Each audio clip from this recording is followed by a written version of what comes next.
3 personnes ont été condamnées à de la prison ferme en France pour traite d'êtres humains. On t'explique tout sur l'affaire des vendanges de la honte. Lors des vendanges 2023, dans un prestigieux vignoble, une cinquantaine de travailleurs, la plupart sans papier, ont été exploités et hébergés dans des conditions indignes. Concernant la cueillette du raisin, des victimes ont témoigné auprès de l'AFP avoir vendangé de 5h du matin jusqu'à 6h du soir et avoir été traités comme des esclaves. Le tout avec un salaire insuffisant selon la justice. Le procès a débuté le 19 juin 2025 et son verdict a eu lieu le 21 juillet dernier. La principale mise en examen, dirigeante de la société de prestations viticoles Anavim, également poursuivie pour travail dissimulé, emploi d'étrangers sans autorisation et avec une rétribution inexistante ou insuffisante, a été condamnée à 4 ans de prison, dont 2 fermes avec mandat de dépôt.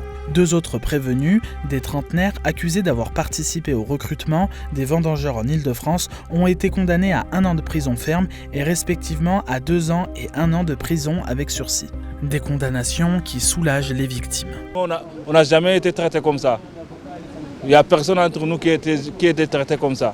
Mais on n'a pas eu peur parce qu'on sait qu'on est dans un pays droit. Voilà, c'est ça qui a été fait aujourd'hui. La France, il nous a montré que France, on ne fait pas ici. Malfaiteur ne peut pas gagner ici en France. Voilà, on est content. C'est une décision qui a le mérite d'être historique dans la sévérité, dans l'exemplarité, la diffusion du message à tous. Le tribunal l'a dit lors de son délibéré qu'il fallait aussi que tout le monde prenne la mesure de la situation.